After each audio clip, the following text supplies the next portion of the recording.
Em nome do Pai, do Filho e do Espírito Santo. Amém.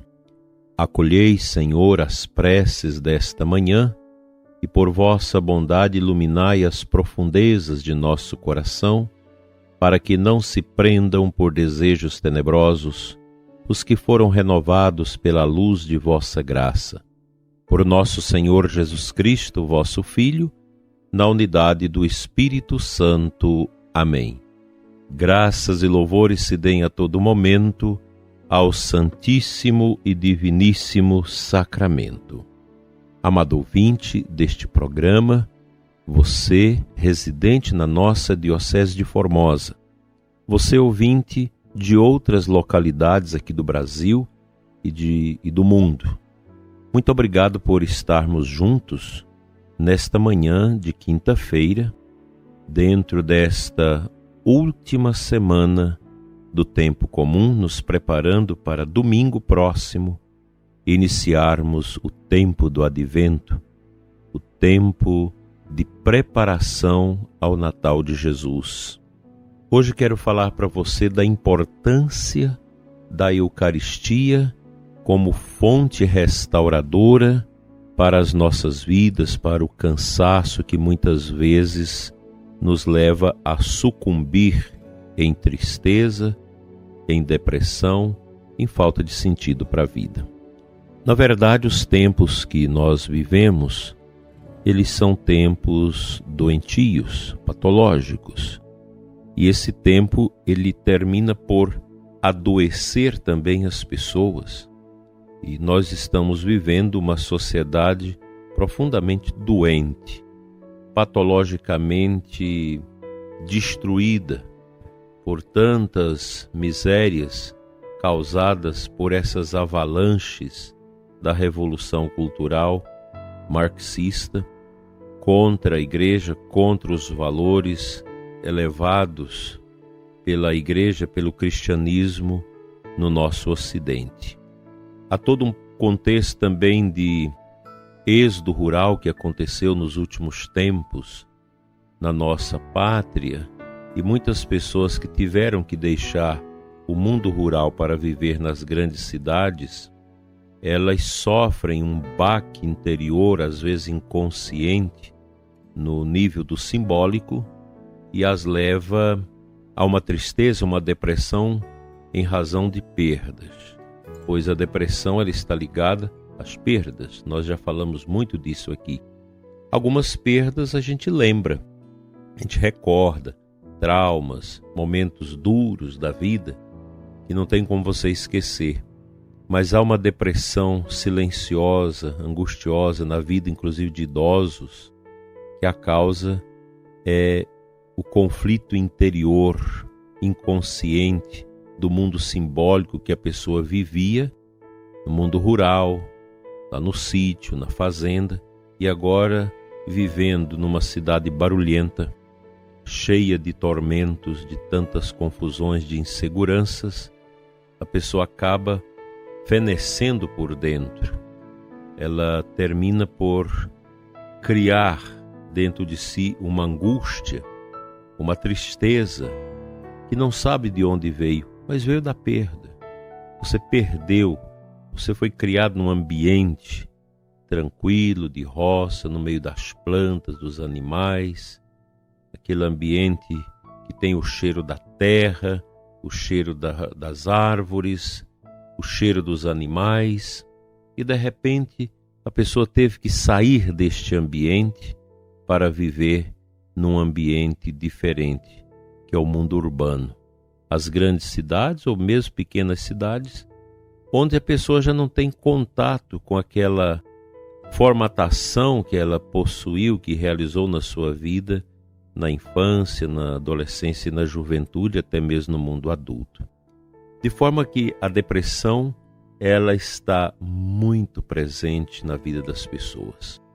Depressões em razão dessas perdas simbólicas, culturais, depressão por perdas de pessoas. Nós estamos saindo de um contexto sanitário de peste e ceifou muitas pessoas, às vezes numa única família, e a dor é muito grande. Muitas pessoas ainda não conseguiram internalizar dentro delas essas perdas. Isso facilmente vai abrindo espaço para a depressão, para uma tristeza, para uma desolação, que faz muito mal à vida espiritual da pessoa. E geralmente, quando se entra nesse ambiente de depressão, de morte interior, da morte espiritual, é uma doença do espírito, a depressão, geralmente as pessoas perdem o ânimo de viver, o ânimo de orar. Outro dia eu visitava uma pessoa com depressão e ela me dizia: eu não consigo mais orar, não consigo mais ouvir uma música, tudo me cansa, tudo está machucando a minha vida. Eu escuto os meus netinhos brincando, me angustia o barulho deles. Tudo para mim é tristeza. É horrível a gente escutar isso e viver essas situações.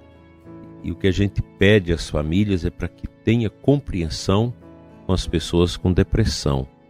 Não fique forçando a pessoa. Tente ser presença, tente ver um tratamento, o aconselhamento espiritual, oração, medicamento, tudo deve ser ajuntado aí como caminho de superação e de cura. E ao mesmo tempo a gente fica muito feliz quando nós escutamos testemunhos. Outro dia mesmo ouvi um testemunho de um senhor que me dizia: eu fiquei 8 anos na depressão. Uma coisa horrorosa, não aguentava sair de casa, não tinha alegria, não tinha entusiasmo para nada, tudo era muito difícil. E de repente, numa oração, numa entrega que eu fiz a Deus, eu me livrei totalmente da depressão. É assim mesmo.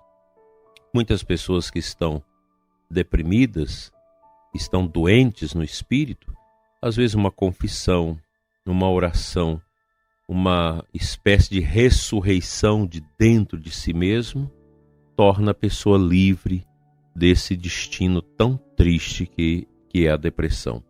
Aqui entra a importância da Eucaristia, o corpo e o sangue de Cristo, que Jesus quis deixar para nós como alimento espiritual para ajudar a pessoa.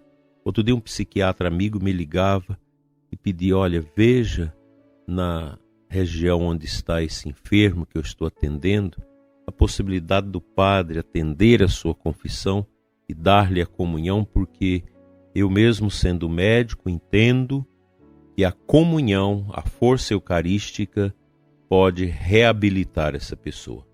Veja a consciência desse médico, um médico católico, um médico de comunhão, de oração, que entende que há muitas situações que às vezes o remédio, o atendimento terapêutico não é capaz de realizar, mas a comunhão, a confissão, o amor de Jesus, a força de Jesus pode transformar a vida da pessoa.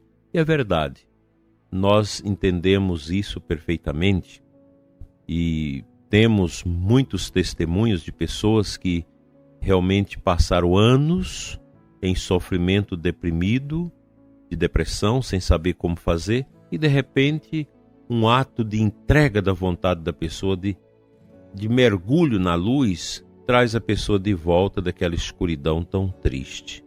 Então, para você que está na depressão, eu te aconselho, além dos medicamentos, o atendimento médico que você faz, procure fazer uma boa confissão. Se você não dá conta de sair de casa, peça para chamar o sacerdote na sua casa, faz uma confissão geral, profunda dos seus pecados, pede a Santa Comunhão, a unção dos enfermos, pois os sacramentos são esses sinais sensíveis da graça de Deus em nós, que pode nos levantar das situações mais difíceis da nossa vida. Confie, pois a Eucaristia é a força invisível do ressuscitado que trabalha o nosso interior, a nossa alma, para melhorar a nossa condição de vida neste mundo e nos elevar mais a Deus.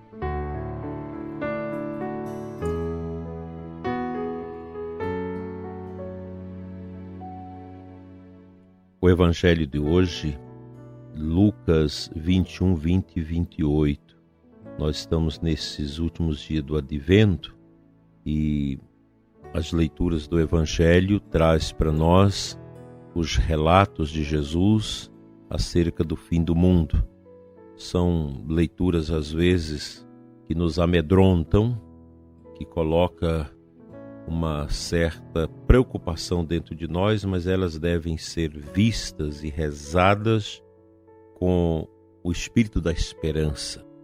A gente precisa ter essa virtude bem cristalizada no coração para ler essas passagens.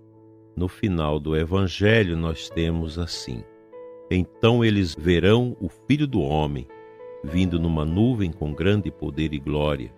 Quando estas coisas começarem a acontecer, levantai-vos e erguei a cabeça, porque a vossa libertação está próxima. Longe de causar medo, angústia ao nosso coração, estas leituras devem nos ajudar a andar como cristãos com a cabeça erguida, aguardando a vinda de Cristo. Quando eu era criança, ainda antes da morte da minha mãe, às vezes minha mãe falava, a gente perguntava sobre o fim do mundo e ela explicava essas passagens para a gente e a gente ficava com aquele medo, com aquela angústia no coração. Mas não é isso que a palavra de Deus quer produzir em nós. A Sagrada Escritura, ela, mesmo as profecias mais duras que nós temos, nunca deve produzir desespero, medo, angústia, mas pelo contrário, a Sagrada Escritura deve produzir em nós, quando nós lemos com espírito de oração as sagradas palavras, nós devemos deixar emergir dentro de nós esse espírito de coragem, espírito de bondade, de escuta, de amor, de adoração. A Sagrada Escritura deve produzir em nós esse desejo grande de conversão, de maior união com Deus, de vivência sacramental, de vivência na comunidade, na paróquia, o amor aos pobres, o amor aos que sofrem, o zelo, o cuidado. Tudo isso deve ser resultado dentro de nós das belezas augustas que a palavra de Deus traz para nós. É isso que eu desejo para você, prezado ouvinte. Deixe-se restaurar pelo poder da Eucaristia. A palavra se faz pão. Quando a gente vai à missa, a gente tem aquela primeira parte da missa que é toda ela voltada para a palavra. A gente começa com o ato penitencial, a purificação, depois vem a escuta e a palavra se torna pão no altar eucarístico para a nossa comunhão, para o nosso amadurecimento e união com Cristo.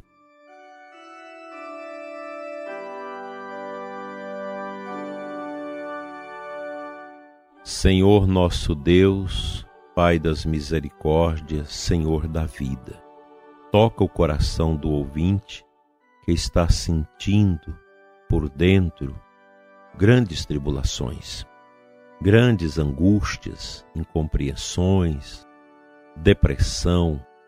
Zela, Senhor, neste momento, deste coração que ora comigo e me escuta nesta hora.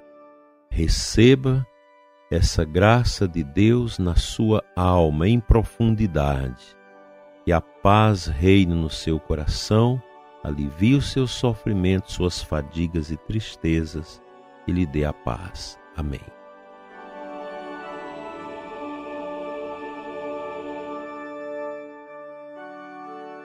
Pela intercessão da bem-aventurada Virgem Maria, Mãe Eucarística, venha ao seu coração, prezado ouvinte, a bênção de Deus Todo-Poderoso, Pai, Filho e Espírito Santo. Amém.